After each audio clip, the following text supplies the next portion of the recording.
Chemical reaction and equation. अगर आप अपने चारों तरफ देखो तो आपको डिफरेंट केमिकल रिएक्शंस दिखाई देंगी। जैसे खाना बनाना, तो जब आप खाना बनाते हो तो जो कुक्ड फूड होता है वो रॉ फूड से टोटली अलग होता है। दूसरा, जैसे कहीं पर कोई लोहे की चीज़ पड़ी हुई हो एंड उसके ऊपर कंटिन्यूसली मॉइस्चर लग रहा हो तो आप देखोगे कि थोड़े दिनों में वो रस्ट हो जाएगा, तो it is a chemical reaction. कहीं पर लकड़ी पड़ी हुई है और आपने उसे जला दिया, तो जलने वाला जो प्रोसेस है that is a chemical reaction. आपने खाना ऐसे ही छोड़ दिया और आप देखेंगे कि कुछ टाइम बाद वो खाना ख़राब हो गया है, रेंसिड हो गया है, तो ये भी एक केमिकल रिएक्शन है। यहाँ तक कि जो आप सांस ले रहे हो वो भी एक केमिकल रिएक्शन है। तो आपके आसपास कंटिन्यूसली केमिकल रिएक्शंस पे रिएक्शंस हुई जा रही हैं। अब ये केमिकल रिएक्शंस होती क्या हैं एंड केमिकल्स आपस में रिएक्ट क्यों करते हैं? तो केमिकल रिएक्शन में दो चीज़ें होती हैं, एक होता है रिएक्टेंट एंड एक होता है प्रोडक्ट। अब जैसे देखिए, मैंने लिखा A + B gives you C, तो जो लेफ्ट हैंड साइड है, left hand side are known as reactant. Left hand side को हम लोग रिएक्टेंट बोलते हैं एंड जो राइट हैंड साइड में बना उसे हम प्रोडक्ट बोलते हैं। Right hand side is known as product. अब प्रोडक्ट एक बन सकता है, दो बन सकते हैं, मल्टीपल बन सकते हैं, कितने भी बन सकते हैं। तो एरो के left hand side reactant and arrow के right hand side product. Alright, अच्छा, अब ये जो रिएक्टेंट है ये आपस में रिएक्ट क्यों करते हैं? तो याद रखो, जितने भी केमिकल रिएक्शंस होते हैं वो इसलिए होते हैं क्योंकि उससे जो प्रोडक्ट बनते हैं वो स्टेबल होते हैं। क्या होते हैं? स्टेबल होते हैं। देखो, इस दुनिया में जो भी चीज़ें चल रही हैं वो सब की सब इसलिए चल रही है ताकि स्टेबिलिटी मिल सके। जैसे आप जो पढ़ाई कर रहे हो वो क्यों कर रहे हो? ताकि अच्छे से पढ़ाई करोगे तो अच्छी जॉब लगेगी, तो जॉब लगेगी तो अच्छी सैलरी आएगी, तो लाइफ में स्टेबिलिटी आएगी। कोई अनस्टेबल बनने के लिए काम नहीं कर रहा है, कोई अनस्टेबल बनने के लिए काम नहीं कर रहा है, राइट? तो केमिकल्स आपस में इसलिए रिएक्ट करते हैं ताकि जो प्रोडक्ट बने उससे वो स्टेबल हो। ऐसा कभी नहीं होगा कि दो रिएक्टेंट जो पहले से स्टेबल हैं रिएक्ट कर रहे हो एक अनस्टेबल स्पीशीज बनाने के लिए, ऐसा कभी नहीं होता। क्लियर? तो स्टेबिलिटी पाने के लिए केमिकल रिएक्शन होता है। अब भाई हमें कैसे पता चलेगा कि केमिकल रिएक्शन हुआ है? तो केमिकल रिएक्शन के कुछ कैरेक्टरिस्टिक हैं, कुछ प्रॉपर्टीज हैं, उसे हमको देखना होगा। तो क्या है characteristic? Let's write it down. तो लिखिए, characteristics of a chemical reaction. किसी भी केमिकल रिएक्शन की क्या कैरेक्टरिस्टिक होते हैं? कैसे पता चलेगा कि केमिकल रिएक्शन हुआ है? नंबर 1, जब भी कोई केमिकल रिएक्शन होता है तो there is a change in colour. There is a change in colour. जो सब्सटेंस है उनका कलर चेंज हो जाता है।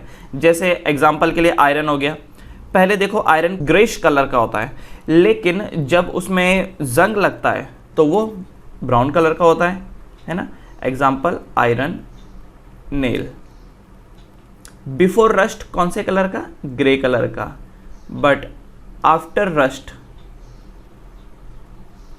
Rust it becomes brown. दूसरा, second point, there will a change in the physical state. Change in physical state. Physical state में भी बदलाव आ सकता है। अब जैसे बर्निंग, आपने किसी चीज को बर्न किया, जैसे कोयला कैसा था? सॉलिड फॉर्म में था, आपने बर्न किया, तो अब जब वो बर्न हुआ तो जो कार्बन पहले सॉलिड फॉर्म में था अब वो कन्वर्ट हो गया CO2 में। And what is CO2? CO2 is a gas. हाँ, थोड़ी बहुत राख बचेगी, लेकिन अल्टीमेटली जो बनेगा कार्बन डाइऑक्साइड वो तो गैसेस फॉर्म में है, तो there will be the change in physical state. तीसरा, गैस में इवॉल्व। गैस में बी इवॉल्व। गैस भी निकल सकती है। जैसे जिंक अगर HCl के साथ रिएक्ट करे तो बनता है ZnCl2 plus hydrogen gas evolve होती है। तो ये देखिए, ये ऊपर का एरो का मतलब गैस इवॉल्व हुई है। चौथा हो सकता है कि चेंज इन टेम्परेचर हो। चेंज इन टेम्परेचर में बदलाव हो सकता है। अब वही देखो, जैसे बर्निंग वाली बात बताई आपको, बर्निंग किसी भी चीज़ का जलना, तो जब बर्न होता है तो टेम्परेचर में बदलाव आ जाता है, देखा होगा। तो जो एक्सोथर्मिक प्रोसेस होते हैं, एक्सोथर्मिक मतलब जो हीट रिलीज करते हैं, तो आप देखेंगे कि वहाँ पर टेम्परेचर इंक्रीज़ हो गया है, टेम्परेचर इंक्रीज़ हो गया है। तो इसके बारे में हम लोग और आगे बात करेंगे। तो ये कुछ कैरेक्टरिस्टिक हैं जिनसे आप बोल सकते हो कि केमिकल रिएक्शन हुआ है। ज़रूरी नहीं है कि ये सारे ही हो, इनमें से कोई एक भी होगा तो आप समझ जाएंगे कि वो एक केमिकल रिएक्शन है। अच्छा, एक चीज़ यहाँ पर सामने आती है कि एक केमिकल रिएक्शन होता है और एक होता है फिजिकल चेंज। तो हमें कैसे पता चलेगा कि केमिकल रिएक्शन है या फिजिकल चेंज है? तो आप एक बात ध्यान में रखिए, अगर प्रोसेस रिवर्सिबल है, अगर प्रोसेस रिवर्सिबल है, अगर आप उस चीज़ को, जिस चीज़ को आपने रिएक्ट कराया है, आप वापस से उसको अपने ओरिजिनल फॉर्म में लेके आ सकते हो, तो फिजिकल चेंज है। ठीक है, अगर प्रोसेस रिवर्सिबल है तो इसका मतलब वो एक फिजिकल चेंज है। कौन सा वाला चेंज? Physical change. लेकिन अगर इररिवर्सिबल है, अगर इररिवर्सिबल है तो इसका मतलब वो एक केमिकल चेंज है, वो एक केमिकल चेंज है। जैसे एग्जाम्पल के लिए आपने कागज़ लिया, कागज़ की एक नाव बना दी, तो आपने फिजिकली बदला। पहले तो वो प्लेन शीट था, अब वो क्या बन गया? नाव बन गई। तो वो एक फिजिकल चेंज है। नाव को वापस खोल दो और वो सीधा पेज में कन्वर्ट हो जाएगा, फिजिकल चेंज है। लेकिन उसी कागज़ को आपने जला दिया, जलाने के बाद उसकी राख बन गई, तो क्या उस राख से दोबारा आप एक पेपर बना पाएंगे? नहीं बना पाएंगे। तो ये याद रखना कि ये एक केमिकल चेंज होगा। तो केमिकल चेंज इरिवर्सिबल नेचर के होते हैं, आप उनको वापस बदल नहीं सकते, जबकि फिजिकल चेंज रिवर्सिबल होते हैं। हाँ, ये ज़रूर है कि कुछ केमिकल रिएक्शंस ऐसे होते हैं जो वापस अपने ओरिजिनल फॉर्म में आ सकते हैं किसी और चीज़ के साथ रिएक्ट करके, किसी और चीज़ के साथ रिएक्ट करके। लेकिन एनी हाउ, एक केमिकल प्रोसेस को रिवर्स करने के लिए भी केमिकल प्रोसेस ही लगता है, केमिकल रिएक्शन ही लगता है। ओके, तो फिजिकल प्रोसेस, जो फिजिकल प्रोसेस या बोलूँ फिजिकल चेंज, वो रिवर्सिबल काइंड के होते हैं, वो रिवर्सिबल काइंड के होते हैं। जैसे मोमबत्ती हो गया, मोमबत्ती को आपने पिघला दिया। पहले आप घर में जब मोमबत्ती लेके आए तो लंबी लंबी मोमबत्ती थी, आपने मोमबत्ती को गर्म किया, पिघलाया, और पिघलाने के बाद आपने उसका शेप बदल दिया, उसका शेप बदल दिया। पहले ये ऐसा था, मोमबत्ती लंबा सा था। उसके बाद आपने क्या किया? इस मोमबत्ती को गला दिया और गलाने के बाद आपने ऐसा बना दिया। तो that is a physical change. आप दोबारा से गला करके उसको ऐसे लंबे लंबे मोमबत्ती में कन्वर्ट कर सकते हो।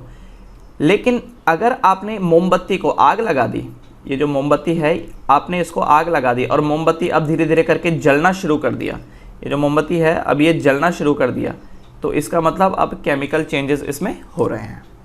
तो केमिकल रिएक्शन तो हो रहे हैं, अब उन केमिकल रिएक्शन को रिप्रेजेंट कैसे किया जाता है, इसे हम पढ़ते हैं अंडर केमिकल इक्वेशंस। तो आइए बात करते हैं अब केमिकल इक्वेशंस की।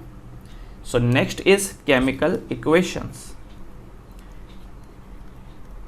chemical equations. So chemical equation is an equation which link reactant with product, which link reactant with the product. अब इसमें हम लोग सिंबल का यूज़ करते हैं, ठीक है। वैसे तो आप जो ये रिएक्शन लिख रहे हो ये दो तरीके से लिखा जा सकता है। एक लिखा जा सकता है वर्ड इक्वेशन, एक लिखा जा सकता है वर्ड इक्वेशन, एंड दूसरा इसी को लिखा जा सकता है सिंबल इक्वेशन से, सिंबल इक्वेशन। दूसरा लिखा जा सकता है सिंबल इक्वेशन से। अब कैसे? जैसे मैंने लिखा कि मैग्नीशियम, मैंने लिखा magnesium react with oxygen, magnesium react with oxygen. अच्छा, कोई भी चीज़ जब रिएक्ट करती है ऑक्सीजन के साथ तो असल में वो जल रही होती है। तो बेसिकली मैं यहाँ पर कहना चाहता हूँ कि मैंने मैग्नीशियम को जलाया तो क्या बन के तैयार हुआ? बन के तैयार हुआ मैग्नीशियम ऑक्साइड, बन के तैयार हुआ मैग्नीशियम ऑक्साइड, राइट। अब लेफ्ट साइड वाला क्या है? Magnesium and oxygen are the reactant, and right side वाला क्या है? प्रोडक्ट। अब इसी चीज़ को जब मैं सिंबॉलिक फॉर्म में लिखूंगा तो सिंबॉलिक फॉर्म में लिखने के लिए मुझे क्या करना पड़ेगा कि मैं लूँगा magnesium Mg react with oxygen का क्या लिखूंगा? O2, and this give me magnesium oxide, तो ये बन जाएगा MgO। This will become MgO। फिलहाल ये केमिकल रिएक्शन अनबैलेंस्ड है, और बैलेंसिंग कैसे करना है वो हम आगे देखेंगे। जैसे एक और लिखता हूँ, zinc plus HCl gives you ZnCl2 plus H2। तो ये भी एक सिंबॉलिक रिप्रेजेंटेशन है। इसी को मैं वर्ड में लिखूंगा तो क्या लिखूंगा, zinc plus hydrochloric acid react with zinc chloride plus hydrogen. तो इस वे में मुझे पूरा लिखना होगा, राइट। तो ये तो समझ ही गए होंगे। अब आते हैं balanced and unbalanced chemical equation पे। So next is balanced and unbalanced chemical reaction. तो इनिशियली तो हमको अनबैलेंस्ड ही मिलती है, बाद में हमें उसे बैलेंस्ड करना होता है। So unbalanced and balanced chemical equations. तो अब एक एक करके लेते हैं। तो सबसे पहला वाला मैं लिखूंगा अनबैलेंस्ड, और फिर बाद में हम उसको बैलेंस करेंगे। जो सबसे पहली इक्वेशन है, let's say zinc plus sulphuric acid. Reaction है हमारे पास zinc plus sulphuric acid give us zinc sulphate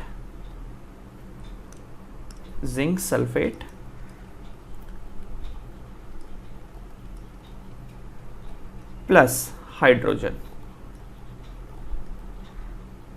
तो चलो, जिंक के लिए हम क्या सिंबल यूज करेंगे, जिंक प्लस सल्फ्यूरिक एसिड के लिए H2SO4 gives you zinc sulphate ZnSO4 plus hydrogen के लिए क्या यूज किया हमने, H2। क्या ये बैलेंस्ड है, जरा देखो कैसे पता चलेगा। जिंक एक है, लेफ्ट साइड में रिएक्टेंट में जिंक एक है, तो प्रोडक्ट में भी जिंक एक है। लेफ्ट साइड में हाइड्रोजन 2 है, तो राइट साइड में भी हाइड्रोजन 2 है। लेफ्ट साइड में SO4 एक है, राइट साइड में भी SO4 एक है। तो क्या ये बैलेंस्ड है, यस, लकीली ये बैलेंस्ड है। चलो अच्छी बात है। दूसरा देख लेते हैं। तो दूसरा magnesium plus hydrochloric acid, magnesium plus hydrochloric acid, magnesium plus hydrochloric acid gives us magnesium chloride, magnesium chloride plus hydrogen. अब इसको देख लेते हैं, हो सकता है बैलेंस्ड हो सकता है अनबैलेंस्ड हो। तो मैग्नीशियम का लिखा Mg, हाइड्रोक्लोरिक एसिड का HCl give us magnesium chloride MgCl2 plus hydrogen का क्या होगा, H2। क्या ये बैलेंस्ड है, ना, ये बैलेंस्ड नहीं है। कैसे पता, देखो लेफ्ट साइड में एक हाइड्रोजन दिख रहा है, राइट साइड में 2 हाइड्रोजन दिख रहे हैं, तो बैलेंस्ड नहीं है। तो कैसे करेंगे बैलेंस्ड, देखो बैलेंस के लिए कई रूल बताए जाते हैं, ऐसा बैलेंस करो वैसा बैलेंस करो, लेकिन अल्टीमेटली बैलेंस अपने दिमाग से ही करना होता है हमको। कैसे करना होता है, देखो एक छोटा सा चीज समझ लो, ये जो सिंगल स्पीशीज है ना, जैसे यहाँ पर देखो मैग्नीशियम सिंगल स्पीशीज है, यहाँ पर हाइड्रोजन सिंगल स्पीशीज है, इनको सबसे लास्ट में बैलेंस करना, पहले बैलेंस करो इन कॉम्प्लेक्स कंपाउंड्स को। जैसे HCl हो गया, इसमें हाइड्रोजन भी है क्लोरीन भी है, तो कॉम्प्लेक्स टाइप का हो गया। MgCl2 मैग्नीशियम भी है क्लोरीन भी है, इनको पहले बैलेंस कर दिया करो, इंडिविजुअल्स को बाद में, पहले इनको। अब देखो कैसे बैलेंस करेंगे। MgCl2 को देखो, इसमें 2 क्लोरीन है, लेफ्ट साइड में HCl में एक ही क्लोरीन है, तो यहां पर हमने 2 ऐड कर दिया, तो लेफ्ट साइड क्या बना 2HCl एंड MgCl2। तो क्या क्लोरीन बैलेंस हो गया, यस, क्लोरीन यहां पर बैलेंस हो गया है। क्या हाइड्रोजन बैलेंस हो गया, लेफ्ट साइड में देखो 2 हाइड्रोजन है, राइट साइड में 2 हाइड्रोजन है, यस 2 हाइड्रोजन बैलेंस हो गए। लेफ्ट साइड में एक मैग्नीशियम है, राइट साइड में एक मैग्नीशियम है, क्या ये भी बैलेंस हो गया, अरे बैलेंस हो गया भाई। तो ये तो आसान था काफी। So the balanced chemical reaction is Mg plus 2HCl give you MgCl2 plus H2। Clear है।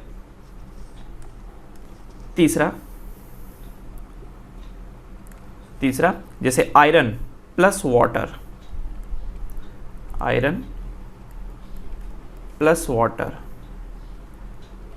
गिव यू फेरिक ऑक्साइड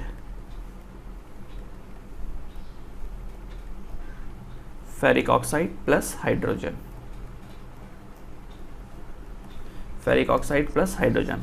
अच्छा, अब क्या होगा यहाँ पर, तो सबसे पहले आयरन, तो आयरन का symbol is Fe plus water, water का H2O। अब ये दे रहा है आपको फेरिक ऑक्साइड, फेरिक ऑक्साइड होता है Fe2O3 plus H2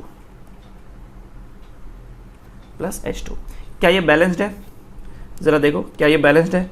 left side में एक आयरन, राइट साइड में दो आयरन, लेफ्ट साइड में दो हाइड्रोजन, राइट साइड में दो हाइड्रोजन, लेफ्ट साइड में एक ऑक्सीजन, राइट साइड में तीन ऑक्सीजन। तो क्या था रूल? सबसे पहले कॉम्प्लेक्स वालों को बैलेंस करना है। अब राइट साइड में देखो Fe2O3 तीन ऑक्सीजन है और लेफ्ट साइड में एक ही ऑक्सीजन है, तो मैं यहाँ पर क्या करता हूँ, 3 लगा देता हूँ। तो क्या ऑक्सीजन बैलेंस हो गया? यस, ऑक्सीजन बैलेंस हो गया। अब हाइड्रोजन की बारी, क्या हाइड्रोजन बैलेंस है? लेफ्ट साइड में 3 2 6 हाइड्रोजन है, राइट साइड में 2 है, तो क्या मैं यहाँ पर 3 लगा दूँ? तो 3 2 6, 3 2 6, क्या हाइड्रोजन बैलेंस हो गया? हो गया।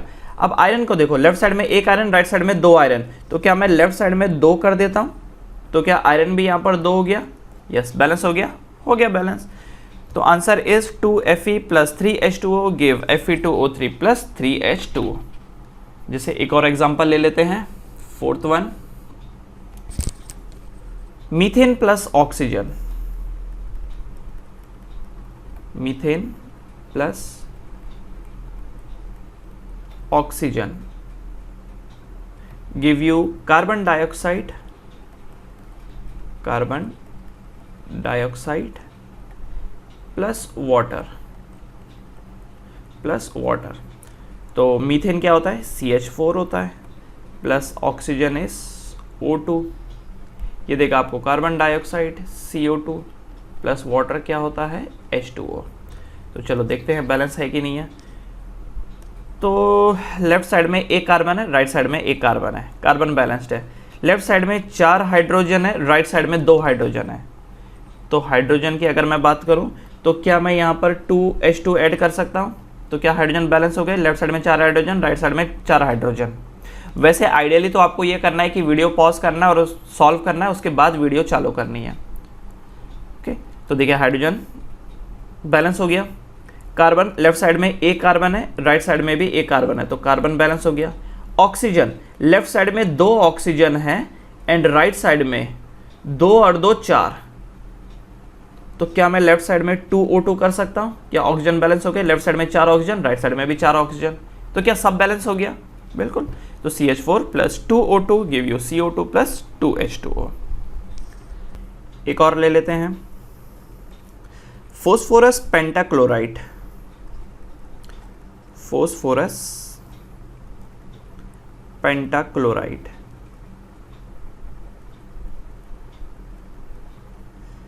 react with water and it give phosphoric acid, phosphoric acid plus hydrogen chloride plus hydrogen chloride। अब यहाँ पर क्या होगा? Phosphoric pentachloride, that means PCl5 plus water, water क्या होता है? H2O। फोस्फोरिक एसिड, अब फोस्फोरिक एसिड क्या हो गया? H3PO4 react produces hydrogen chloride HCl। तो PCl5 plus H2O give you H3PO4 plus HCl। अब अगर बैलेंसिंग को देखें, फोस्फोरस लेफ्ट साइड में एक है, राइट साइड में भी एक है, तो बैलेंस हो गया। क्लोरीन लेफ्ट साइड में 5 है, राइट साइड में एक ही है, तो क्या मैं यहाँ पर 5HCl लिख सकता हूँ? बैलेंस हो गया। हाँ, तो क्लोरीन भी बैलेंस हो गया। हाइड्रोजन की बात करते हैं, हाइड्रोजन लेफ्ट साइड में है 2 और राइट साइड में कितना हो गया? 3 प्लस 5, 5 6 7 8, राइट साइड में 8 है, लेफ्ट साइड में 2 है, तो क्या मैं इसको 4 से मल्टीप्लाई कर दूं? तब देखो लेफ्ट साइड में 8 हाइड्रोजन हो गए और राइट साइड में भी 8 है, 3 H3PO4 के साथ एंड 5 HCl के साथ, तो 5 6 7 8 हो गया बैलेंस। इजी था, तो हाइड्रोजन भी यहाँ से बैलेंस हो गया। एक और ले लेते हैं, छठवां, sodium plus water, sodium plus water give you sodium hydroxide, sodium hydroxide plus hydrogen. अब क्या होगा, यहाँ पर सोडियम होता है Na plus water H2O, sodium hydroxide NaOH plus hydrogen का H2। तो अब यहाँ पर बैलेंसिंग देखते हैं। तो बैलेंसिंग, क्या सोडियम बैलेंस है? बैलेंस है। क्या ऑक्सीजन बैलेंस है? लेफ्ट साइड में एक ऑक्सीजन, राइट साइड में एक ऑक्सीजन, बैलेंस है। हाइड्रोजन, लेफ्ट साइड में 2 हाइड्रोजन है, राइट साइड में 2 और 1 3 हाइड्रोजन है। तो भाई कैसे बैलेंस होगा? अब लेफ्ट साइड में तो 1 है, राइट साइड में 3 है, तो कैसे बैलेंस होगा ये? तो एक काम करते हैं, राइट साइड में हम इसको 2NaOH बना देते हैं। देखो राइट साइड में हम इसको 2NaOH बना देते हैं। तो अब कितने हाइड्रोजन हो गए? 2 और 2 4। तो इससे यहाँ पर 2 मल्टीप्लाई हो जाएगा, ज़रा नोटिस करना, 2 मल्टीप्लाई हो जाएगा यहाँ पर, है ना। क्यों ऐसा किया हम लोगों ने? हमने इसके लिए किया क्योंकि H2 जो है वो तो 2 का मल्टीपल होगा ना। H2O में या तो आप 2 मल्टीप्लाई करोगे या तो 3 मल्टीप्लाई करोगे, ऐसे करोगे। तो अब देखो राइट साइड में कितने हाइड्रोजन हो गए? 2 + 2 4 हाइड्रोजन। लेफ्ट साइड में भी देखो 4 हाइड्रोजन हो गए, करेक्ट। राइट साइड में 2 ऑक्सीजन हो गए, लेफ्ट साइड में भी 2 ऑक्सीजन। बट राइट साइड में 2 सोडियम हो गया और लेफ्ट साइड में 1 ही सोडियम है, तो यहाँ पर ये ले लो, 2 मल्टीप्लाई कर लो, बस बन गई बात। एक और देखते हैं, 7th, magnesium react with nitrogen to produce magnesium nitride. तो जो मैग्नीशियम है वो रिएक्ट करता है with nitrogen, react with nitrogen and उसको हीट करना पड़ता है। This is the symbol of heat, याद रखना ये जो सिंबल है ये हीट का सिंबल है, ट्राइंगल। और इससे प्रोड्यूस होता है मैग्नीशियम नाइट्राइड, मैग्नीशियम नाइट्राइड। तो क्या बनेगा ये? तो मैग्नीशियम भाई Mg react with nitrogen and it produces magnesium nitride. Magnesium nitride क्या होगा? Mg3N2। क्या प्रोड्यूस होगा? Mg3N2। अब आप बोलोगे सर ये कैसे पता चलेगा कि Mg3N2 होगा? तो याद करो लास्ट ईयर आपने पढ़ा था कि जो मैग्नीशियम है उसकी वैलेंसी 2 होती है, नाइट्रोजन की वैलेंसी 3 होती है, पढ़ा था, क्रॉस मल्टीप्लाई, तो Mg3N2। क्लियर? अब ज़रा देखो क्या ये बैलेंस्ड है? लेफ्ट साइड में 1 Mg, राइट साइड में 3 Mg, लेफ्ट साइड में 2 नाइट्रोजन, राइट साइड में 2 नाइट्रोजन, नहीं, तो बैलेंस नहीं है। तो बैलेंस करने के लिए क्या करना पड़ेगा? देखो नाइट्रोजन तो बैलेंस है, बैलेंस कौन नहीं है? Mg, तो 3 Mg लगा दिया। So simple. एक और देख लेते हैं, ethane burn in oxygen to form carbon dioxide and water. Ethane burn हो रहा है, तो बर्निंग का जो प्रोसेस है उसमें ऑक्सीजन यूज होता है, तो ethane plus oxygen is giving you carbon dioxide, carbon dioxide plus water. तो क्या लिखा हुआ था कि ethane burn in oxygen to form carbon dioxide and water. तो चलो इसका देखते हैं। तो इथेन मतलब C2H6 react with oxygen O2 और इससे क्या बन के तैयार हो रहा है? Carbon dioxide plus water. अच्छा, इस वाटर को मुझे ऐसा लिखना चाहिए, वाटर, क्योंकि ये ऊपर वाली ग्रीन वाली वर्ड इक्वेशन है और नीचे वाली सिंबल वाली। अब ज़रा सिंबल वाली देखो, क्या ये बैलेंस्ड है? क्या ये बैलेंस्ड है? कार्बन लेफ्ट साइड में 2, राइट साइड में 1, बैलेंस्ड है? भाई नहीं है। तो क्या करेंगे? चलो बैलेंस कर दो, राइट साइड में 2CO2 कर दो। क्या अब बैलेंस हो गया कार्बन? ज़रा देखो क्या बैलेंस हो गया? लेफ्ट साइड में 2 कार्बन, राइट साइड में 2 कार्बन, बैलेंस्ड है। लेफ्ट साइड में 6 हाइड्रोजन और राइट साइड में 2 है, तो एक काम करते हैं इसको 3 करते हैं, तो कार्बन बैलेंस हो गया, हाइड्रोजन लेफ्ट साइड में 3 2 6, राइट साइड में 3 2 6, हाइड्रोजन बैलेंस हो गया। ऑक्सीजन लेफ्ट साइड में 2 ऑक्सीजन और राइट साइड में 2 2 4, 5 6 7 ऑक्सीजन, कितने 7 ऑक्सीजन, तो बैलेंस नहीं हुए, बैलेंस नहीं हुए। तो भाई क्या करना पड़ेगा, तो हमें ये करना पड़ेगा कि 7/2 कर लें इसे, 7/2, तो C2H6 plus 7/2 O2 gives you 7 CO2 plus 3H2O। क्या ऑक्सीजन बैलेंस हो गया, ज़रा देखो 7/2 O2, तो 7/2 O2 क्या होगा, 7 ही होगा ना। 7/2 O2 कितना हो गया, देखो 7/2 कितना होता है 3.5 बराबर, 7/2 कितना होता है 3.5, तो 3.5 इंटू 2 कितना हो गया 7, तो लेफ्ट साइड में 7 ऑक्सीजन है और राइट साइड में कितने 2 2 4 प्लस 5 6 7 हो गया। अब आपके माइंड में आएगा कि सर ये क्या है 7/2, ऐसा कैसे हो गया। देखो लिख सकते हो आप ये ऐसा, अगर मोलार फॉर्म में है, मोलार मतलब अगर 1 मोल ले रखा है, जैसे आप आधा किलो ले सकते हो ना, आप दुकान में जाते हो और दुकान वाले को बोलते हो कि भाई आधा किलो चीनी देना, तो आधा किलो तो आ सकता है, हाँ, लेकिन अगर बात हो रही है मॉलिक्यूलर लेवल में तब नहीं हो सकता। आप दुकान वाले को ये नहीं बोल सकते कि मुझे आधा चीनी देना, तो वो चीनी का एक पार्टिकल लेके उसको कट करके नहीं देने वाला वो आपको, करेक्ट, बात समझ में आई क्या। जब आप किलो में ले रहे हो तो आधा किलो पॉसिबल है, लेकिन आधा पार्टिकल पॉसिबल नहीं है। तो अगर आप बात कर रहे हो मैंने 1 मोल इथेन लिया और 7/2 मोल ऑक्सीजन लिया, तब तो पॉसिबल है। लेकिन अगर आप बोलते हो कि मैंने 1 मॉलिक्यूल इथेन का लिया और 7/2 मॉलिक्यूल ऑक्सीजन का लिया, तब पॉसिबल नहीं है।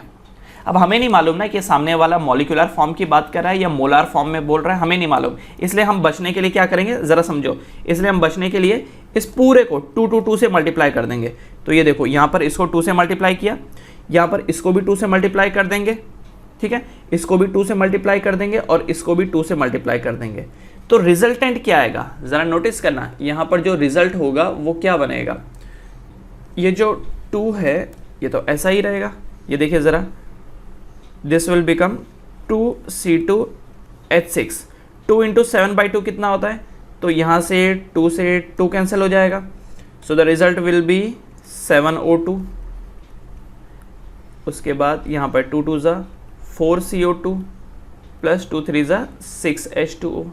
ज़रा देखो अब बैलेंस करो, मतलब बैलेंसिंग चेक करो क्या बैलेंस्ड है। लेफ्ट साइड में कार्बन 4, राइट साइड में कार्बन 4, लेफ्ट साइड में हाइड्रोजन 6 2 12, राइट साइड में 6 2 12, लेफ्ट साइड में ऑक्सीजन 7 2 14, राइट साइड में 4 2 8, 8 और 6, 4 6 12 13 14, बस हो गया बैलेंस। तो इस वे में आप बैलेंसिंग कर सकते हो। अब ये जो आपने केमिकल रिएक्शंस देखी, बैलेंसिंग करना सीखा, इसमें कुछ कुछ चीज़ें हम लोग और ऐड कर सकते हैं जिससे आपकी केमिकल रिएक्शन और ज़्यादा इंफॉर्मेटिव बन जाएगी। तो क्या क्या चीज़ें हैं जिससे और इंफॉर्मेटिव बन जाएगी, सो मैं इसको लिखता हूँ under making a chemical reaction more informative, making a chemical equation, making a chemical equation more informative. More informative कैसे बनाया जा सकता है मोर इंफॉर्मेटिव। अब जैसे देखिए, अगर कोई सब्सटेंस सॉलिड के फॉर्म में, मतलब कोई रिएक्टेंट या प्रोडक्ट सॉलिड के फॉर्म में, तो सॉलिड के लिए हम लोग एस का सिंबल लगाते हैं। अगर लिक्विड में है तो उसके लिए हम लोग एल का लगाते हैं। अगर वो गैसेस स्टेट में है तो उसके लिए हम लोग जी लगाते हैं। अगर कोई एक्वस सॉल्यूशन है तो एक्वस के लिए हम लोग AQ लगाते हैं। जस्ट टेक एन एग्जाम्पल, जैसे मैंने कहा कि 2H2, जैसे 2H2 ये मैंने ब्रैकेट में G लिखा है, प्लस O2 ब्रैकेट में G लिखा है, gives you 2H2O, this is L। अब इससे क्या पता चलता है कि आपने जो हाइड्रोजन लिया है वो गैसियस फॉर्म में है, ऑक्सीजन जो लिया है वो भी गैसियस फॉर्म में है, एंड दोनों जब आपस में रिएक्ट किए तो बनाया वाटर, और वाटर किस फॉर्म में, लिक्विड फॉर्म में है। साथ साथ में एक और इंफॉर्मेशन आपको मिल रही है कि 572 kilo joules, kilo joules is the unit of energy, kilo joules is the unit of energy, ठीक है। तो इसका मतलब आपको प्रोडक्ट में और क्या मिल रहा है, प्लस 572 किलो जूल्स। इसका मतलब ये जो प्रोसेस है वो कैसा है, एक्सोथर्मिक है। क्या है, एक्सोथर्मिक।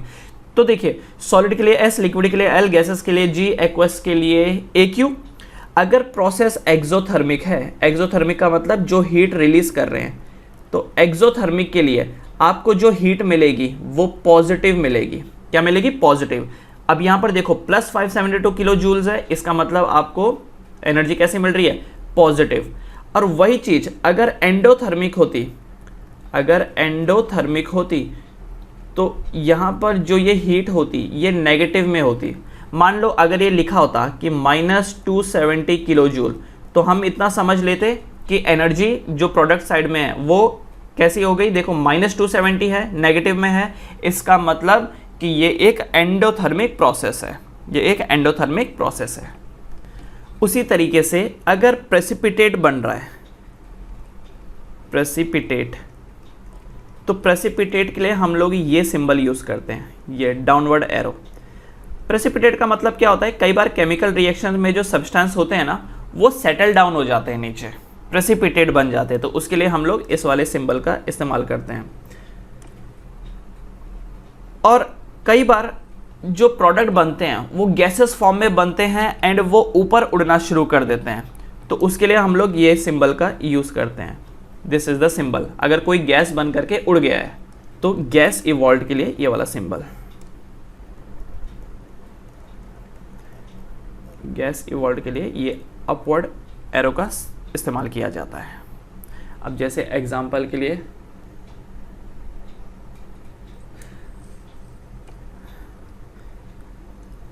AgNO3, एग्जांपल जैसे AgNO3 जो कि एक्वस फॉर्म में, AgNO3 this is in aqueous form plus NaCl, ये भी है aqueous form, give you AgCl। अब यहां पर डाउनवर्ड साइन है, इसका मतलब AgCl क्या बन गया? प्रेसिपिटेट, सेटल डाउन हो गया नीचे, प्लस NaNO3, ये कौन से फॉर्म में है? एक्वस फॉर्म में है, करेक्ट। तो AgCl यहां पर प्रेसिपिटेट हो गया, मतलब कि ये जो बीकर है आपके पास, आपने जो बीकर का इस्तेमाल किया है, इस बीकर में ये नीचे सेटल डाउन हो जाएगा, इस बीकर में ये नीचे सेटल डाउन हो जाएगा, प्रेसिपिटेट बन गया भाई, सेटल डाउन हो गया। क्लियर है? अच्छा, एक सवाल आपके मन में आएगा कि सर ये लिक्विड एंड ये एक्वस ये क्या चीज है? लिक्विड एंड एक्वस क्या है? देखो कोई भी चीज अगर पिघली हुई है तो वो लिक्विड है, कोई भी चीज एक पिघली हुई है, जैसे मैं बोलता हूं आयरन, मैंने आयरन को पिघला दिया तो अब उसका स्टेट क्या हो गया? लिक्विड हो गया। मर्क्यूरी, उसको पिघला दिया, कौन सा स्टेट आ गया? लिक्विड। लेकिन ये जो एक्वस होता है वो अलग होता है। एक्वस का मतलब पानी मिला दिया। एक्वस आप तभी बोलोगे जब आपने पानी मिला दिया हो। जैसे नमक, NaCl, NaCl कौन से फॉर्म में रहता है? नमक कौन से फॉर्म में रहता है? सॉलिड। लेकिन अगर मैंने इसी नमक को पानी में मिला दिया प्लस H2O, तब जो आपके सामने नमक आएगा NaCl, वो कैसा होगा? एक्वस वाला। कैसा होगा वो? एक्वस वाला। क्लियर है? So this will become NaCl aqueous. तो किसी भी चीज को अगर आप पानी में डाल दो तो एक्वस बन जाता है, एक्वस बन जाता है। क्लियर? एक और एग्जांपल जैसे देख लेते हैं। मान लो लिखा हुआ है 2Na, 2Na सॉलिड फॉर्म में प्लस 2H2O लिक्विड फॉर्म में है, और ये आता है 2NaOH बन करके जो कि एक्वस फॉर्म में है, मतलब पानी मिला हुआ है, प्लस H2O। अब ये जो H2 है ये गैस बनी है, इसके लिए ब्रैकेट में क्या लिख रखा है? G। चाहे तो सामने वाला प्लस H2 और ये ऊपर एरो भी डाल सकता है साइन, मतलब जो गैस यहाँ पर बनी ऊपर की तरफ, ऊपर का एरो मतलब gas evolve, gas evolve. Clear? तो G भी लिख सकते हो और ऊपर का एरो भी लिख सकते हो। नॉर्मली ये जो ऊपर की डायरेक्शन में जो एरो लगाते हैं ना, ये प्रोडक्ट साइड में लगाते हैं कि हाँ भाई रिएक्शन के दौरान ये हाइड्रोजन प्रोड्यूस हुआ और वो ऊपर को उड़ रहा है, इसके लिए ऊपर का एरो। समटाइम आप डबल एरो वाला साइन भी देखोगे, ये देखो डबल एरो। डबल एरो मतलब कैसा? डबल एरो मतलब ये देखिए इस वे में डबल एरो, ऐसा साइन, ऐसा भी हो सकता है, या कई बार इसको ऐसा भी दिखा देते हैं, कई बार इसी चीज़ को प्रॉपरली एरो से भी दिखाते हैं। तो ये जो डबल एरो वाली जो साइन है ये तब लगाते हैं अगर रिएक्शन इक्विलिब्रियम में चल रही हो। इक्विलिब्रियम में, अब इक्विलिब्रियम मतलब जैसे N2 जो कि गैसेस फॉर्म में है प्लस 3H2 ये भी गैसेस फॉर्म में है, एंड यहाँ पर लगा दिया डबल एरो, और डबल एरो लगाने के बाद ये बन रहा है 2NH3 अमोनिया, ये भी गैसेस फॉर्म में है। तो ये जो ऊपर का एरो है जो आगे की तरफ जा रहा है ये बता रहा है कि रिएक्शन फॉरवर्ड जा रही है, और नीचे वाला जो एरो है वो बता रहा है कि रिएक्शन बैकवर्ड जा रही है। तो क्या होता है, कुछ रिएक्शंस ऐसी होती हैं जो परफेक्टली फॉरवर्ड में नहीं जाती हैं, बैकवर्ड में भी जाती हैं। देखो आपने ये जो एरो इस्तेमाल करते हो, जो नॉर्मली केमिकल रिएक्शन में ये जो एरो इस्तेमाल करते हो, इसका मतलब होता है कि रिएक्शन फॉरवर्ड जा रही है। जब भी मैं बोलता हूं कि देखो A plus B gives you C, तो इसका मतलब क्या होता है, मतलब यह है कि A और B आपस में रिएक्ट करेंगे और C बनाएंगे। लेकिन जब मैं ये डबल एरो लगाता हूं, जैसे यहां पर मैंने लगा दिया P प्लस Q, यहां पर डबल एरो R, इसका मतलब यह है कि P एंड Q रिएक्ट करेंगे और R बनाएंगे, लेकिन एक सर्टेन टाइम बाद ये जो R बना है ये टूट करके वापस P प्लस Q बनने लगेगा, वापस ये P प्लस Q बनने लगेगा। ऐसी रिएक्शंस इक्विलिब्रियम बनाती हैं। क्या बनाती हैं? इक्विलिब्रियम।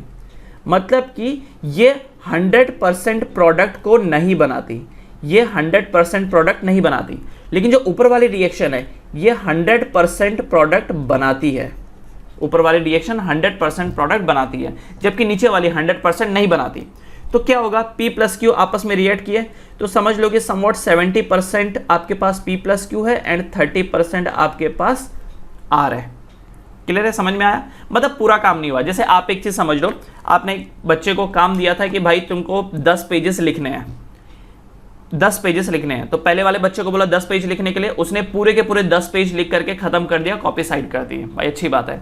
दूसरा बच्चा, आपने उसको बोला 10 पेज लिखने के लिए, उसने 7 पेजेस लिखे और बाकी 3 पेज लिखे ही नहीं। तो कंप्लीट वर्क कितना हो गया उसका? 7 पेजेस, और इनकम्प्लीट वर्क कितना हो गया? 3 पेजेस। तो उसी तरीके से केमिकल रिएक्शन भी होती हैं ऐसी। हर केमिकल रिएक्शन कंप्लीशन की तरफ नहीं जाती है, कुछ कुछ ऐसी भी होती हैं जो आधे में रुक जाती हैं।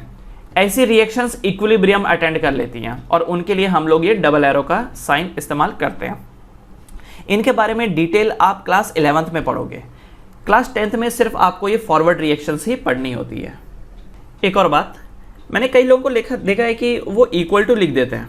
जैसे यहाँ पे लिख दिया कि A प्लस बी, एरो की जगह वो इक्वल टू C लिख देते हैं। क्या ये सही है? क्या ये सही है? नहीं, ये सही नहीं है, क्योंकि A प्लस बी C के बराबर नहीं है। याद रखो, यहाँ पर आपको इक्वल टू नहीं डालना कि A plus B equal to C। ये कोई बराबर वाली बात नहीं हो रही कि A प्लस बी C के बराबर है। A प्लस बी दोनों रिएक्ट हो रहे हैं तो C बन रहा है।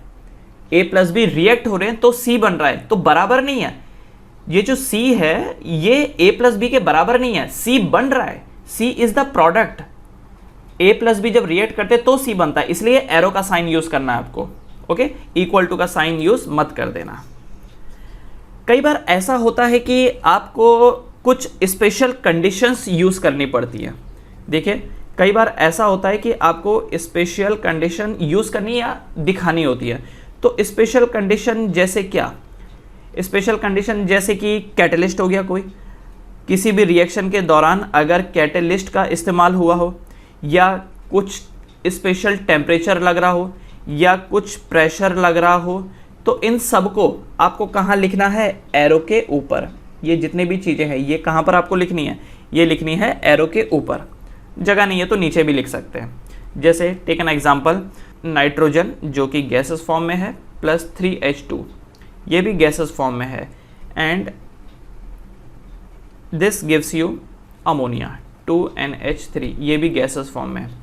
तो नॉर्मली होता क्या है कि अगर आप नाइट्रोजन एंड हाइड्रोजन को ले लो और इन दोनों को बोलो कि चलो भाई रिएक्ट करो, तो ये दोनों रिएक्ट नहीं करते हैं। रिएक्ट करने के लिए इनको कुछ चाहिए। क्या चाहिए इनको? तो इनको सबसे पहला चाहिए कैटलिस्ट। तो कैटलिस्ट क्या है? आयरन। आयरन। आयरन किसका काम कर रहा है? कैटलिस्ट का काम कर रहा है। Do you know what is catalyst? Catalyst वो है जो रिएक्शन के रेट को बढ़ा देता है। कैटलिस्ट मतलब वो जो रिएक्शन के रेट को बढ़ा देगा। आप चाहो तो यहां पर लिख सकते हो कैटलिस्ट क्या करता है? इंक्रीज, क्या करता है? Increase rate of reaction, increase rate of reaction. Catalyst increase rate of reaction. जैसे आप पढ़ने के लिए बैठे हो, आप पढ़ रहे हो, 1 घंटे में आप 5 पेज पढ़ते हो, ठीक है भाई, 1 घंटे में 5 पेज पढ़ते हो, 2 घंटे में 10 पढ़ोगे, 3 में 15 पढ़ोगे, ऑलराइट, कोई प्रॉब्लम नहीं। फिर क्या हुआ? आपके पापा आए और आपके बाजू में बैठ गए, कुछ नहीं कर रहे, वो सिर्फ आए और आपके बाजू में बैठ गए। अब 1 घंटे में जो आप 5 पेज पढ़ रहे थे, अब 1 घंटे में आप 15 पेजेस पढ़ रहे हो, कुछ नहीं कर रहे, वो सिर्फ आपके बाजू में आकर के बैठ गए और आपकी स्पीड बढ़ गई, राइट। ये होता है कैटलिस्ट। तो कैटलिस्ट करता क्या है? केमिकल रिएक्शन के रेट को बढ़ा देता है, स्पीड को बढ़ा देता है। तो नीचे आयरन, यहां पर क्या हो गया? कैटलिस्ट हो गया। अब और क्या चाहिए यहां पर? तो और टेम्परेचर, टेम्परेचर चाहिए इस रिएक्शन को 500 डिग्री सेल्सियस, 500 डिग्री सेल्सियस। भाई टेम्परेचर भी ज़रूरी होता है। आप एक काम करो, आप पानी ले लो, ठंडा पानी, उसमें चाय पत्ती डालो, चीनी डालो, दूध डालो, क्या चाय बनेगी? नहीं बनेगी। क्यों? क्योंकि सिस्टम को गर्म करना पड़ता है। चाय बनाने के लिए सिस्टम का गर्म होना बहुत ज़रूरी है। तो टेम्परेचर चाहिए, तो नाइट्रोजन प्लस हाइड्रोजन, इन दोनों को टेम्परेचर चाहिए 500 डिग्री सेल्सियस का। साथ साथ में प्रेशर भी चाहिए होता है। प्रेशर कितना? 200 एटीएम का pressure. ATM is the unit of pressure. Pressure भी चाहिए होता है। क्यों प्रेशर चाहिए होता है? क्योंकि जब आप प्रेशर अप्लाई करते हो तो गैसेस के पार्टिकल पास पास आते हैं। प्रेशर अप्लाई करते हो तो गैसेस के पार्टिकल पास पास आते हैं। देखो ना, नाइट्रोजन हो गया, हाइड्रोजन हो गया। और आप एक बात बहुत अच्छे से जानते हो, आपने जूनियर क्लास में भी पढ़ी है कि गैसेस के पार्टिकल बहुत दूर दूर होते हैं, इधर उधर घूम रहे होते हैं, दूर दूर। अब दूर दूर रहेंगे तो एक दूसरे से टकराएंगे नहीं। अब अगर अमोनिया प्रोड्यूस करना है तो नाइट्रोजन एंड हाइड्रोजन को आपस में टकराना होगा। अब गैसेस के पार्टिकल इतना दूर दूर एक दूसरे से भाग रहे कि टकराएंगे कैसे? तो आप क्या करते हो कि प्रेशर अप्लाई करते हो, नाइट्रोजन एंड हाइड्रोजन के पार्टिकल को पास लेके आते हो कि भाई टकराओ एक दूसरे से, तब तो तुम अमोनिया बनोगे। तो 200 एटीएम हमें इसलिए चाहिए ताकि हम इनको क्लोज लेके आ सके। टेम्परेचर 500 डिग्री सेल्सियस चाहिए। क्यों? क्योंकि जब टेम्परेचर हाई होता है तो पार्टिकल के पास वेलोसिटी ज़्यादा होती है, और जब पार्टिकल के पास वेलोसिटी ज़्यादा होती है तो ज़्यादा वेलोसिटी से जब ये एक दूसरे से टकराते हैं तो बॉन्ड ब्रेक डाउन होता है। क्या होता है? Bond break down. अब देखो, जैसे समझाने के लिए मैं आपको बता रहा हूँ, ये नाइट्रोजन है, नाइट्रोजन के ट्रिपल बॉन्ड विद नाइट्रोजन, ठीक है, nitrogen to nitrogen triple bond है, एंड हाइड्रोजन टू हाइड्रोजन के बीच में क्या होता है? Single bond. अब मान लो ये यहाँ से आ रहा है, नाइट्रोजन नाइट्रोजन इधर से ऐसे आ रहा है, और ये हाइड्रोजन यहाँ से ऐसे आ रहा है, एक दूसरे की तरफ आ रहे हैं, और ये दोनों एक दूसरे के साथ टकराएंगे। जब ये दोनों एक दूसरे के साथ टकराएंगे तो क्या यहाँ पर अमोनिया बनेगा? नहीं बनेगा। क्यों? क्योंकि इनकी वेलोसिटी बहुत कम है, कम वेलोसिटी है। तो कम वेलोसिटी से टकराएंगे तो होने वाला कुछ नहीं है। लेकिन अगर हाई वेलोसिटी के साथ टकराएंगे ये दोनों, तो क्या होगा? हाई वेलोसिटी से टकराएंगे तो इसके भी बॉन्ड टूट जाएंगे, इसके भी बॉन्ड। अगर दो ऑब्जेक्ट हैं बहुत ज्यादा हाई वेलोसिटी में, टकरा गए, तो क्या होगा? दोनों क्रैश होंगे, और जब दोनों क्रैश होंगे, दोनों के बॉन्ड टूटेंगे, तब जाकर के एक नया बॉन्ड बनेगा। किसका? नाइट्रोजन का एंड हाइड्रोजन का। तो यहाँ पर ऑब्वियसली 3 हाइड्रोजन चाहिए होंगे, 3H2, है ना। तब जाकर के क्या बनेगा? नाइट्रोजन एंड हाइड्रोजन के बीच में बॉन्ड, तो NH NH NH, तो ये बनके तैयार हुआ अमोनिया। करेक्ट। तो सिर्फ टकराना काफी नहीं है, स्पीड में टकराना चाहिए। स्पीड में टकराएगा तो बॉन्ड टूटेगा, और स्पीड प्रोड्यूस करने के लिए हमको क्या चाहिए होता है? High temperature. हमको क्या चाहिए होता है उसके लिए? High temperature. प्रेशर इसलिए चाहिए ताकि पार्टिकल पास आ जाए। एंड ये कैटलिस्ट कैसे इंक्रीज कर देता है रेट ऑफ रिएक्शन को? देखो, कैटलिस्ट क्या बोलता है रिएक्टेंट्स को कि आ जाओ मेरी सरफेस के ऊपर आके चिपक जाओ। ये जो कैटलिस्ट है, जैसे यहाँ पर कैटलिस्ट क्या है? आयरन है। तो मान लीजिए ये आयरन का पीस है, दिस इज द आयरन। तो आयरन इन्विटेशन भेजता है रिएक्टेंट को। आयरन नाइट्रोजन को बोलेगा आ जाओ मेरी सरफेस के ऊपर चिपक जाओ, हाइड्रोजन को बोलेगा आ जाओ मेरी सरफेस के ऊपर चिपक जाओ। तो ढेर सारे नाइट्रोजन, ढेर सारे हाइड्रोजन आपस में चिपक जाएंगे, किसके ऊपर? आयरन की सरफेस के ऊपर। अब जब ये ढेर सारे चिपक जाएंगे आयरन की सरफेस के ऊपर, तो क्या होगा?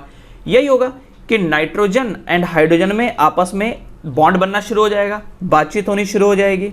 ये देख लो, ये आपस में फिर रिएक्ट करना शुरू कर देंगे। आप ये समझ लो catalyst is like a Facebook या इंस्टाग्राम। इसमें क्या होता है? डिफरेंट पब्लिक आकर के जुड़ती है। आपस में एक दूसरे से बात करती है, दोस्ती होती है। वो कब तक चलेगी वो अलग बात है, लेकिन जो काम फेसबुक करता है, जो काम इंस्टाग्राम करता है, कैटलिस्ट भी यही करता है। अब एग्जाम्पल के लिए क्लासेस, पुरुषोरा क्लासेस, आप जब एडमिशन लेने के लिए आते हो तो सब अलग अलग रहते हो, कोई एक दूसरे को नहीं पहचानता। ओके, तो आप लोग आए, क्लास में बैठे तो एक दूसरे से दोस्ती हुई। अब आप फ्रेंड्स हो, पहले नहीं थे फ्रेंड, मैंने क्या किया, आप लोग को इनवाइट किया, आ जाओ क्लास में आ जाओ, तो आप लोग क्लास में आए, तब जाके आपकी दोस्ती हुई। तो कैटलिस्ट भी यही करता है, कैटलिस्ट इनवाइट करता है रिएक्टेंट्स को, आ जाओ मेरी सरफेस के ऊपर आके चिपक जाओ। तो जब रिएक्टेंट्स सरफेस पे आके चिपक जाते हैं तो उनके बीच में बॉन्ड फॉर्म होने लगता है, और एक बार बॉन्ड फॉर्म होने लगता है, बॉन्ड बन गया, तब वो यहाँ से उड़ जाते हैं। तो ये नाइट्रोजन हाइड्रोजन बॉन्ड बन गया, तो एज ए अमोनिया बन करके ये उड़ गए। ये दूसरा मॉलिक्यूल, ये भी अमोनिया बन करके उड़ गया। तीसरा मॉलिक्यूल, ये भी अमोनिया बन करके उड़ गया। करेक्ट। तो कैटलिस्ट प्लेटफॉर्म देते हैं, क्या देते हैं, प्लेटफॉर्म देते हैं, और उसी प्लेटफॉर्म पे आकर के रिएक्टेंट चिपकते हैं, आपस में रिएक्ट करते हैं और प्रोडक्ट बन करके वापस उड़ जाते हैं। तो जो भी स्पेशल कंडीशंस है, एक्स्ट्रा इंफॉर्मेशन है, उन सबको आपको एरो के ऊपर लिख देना है।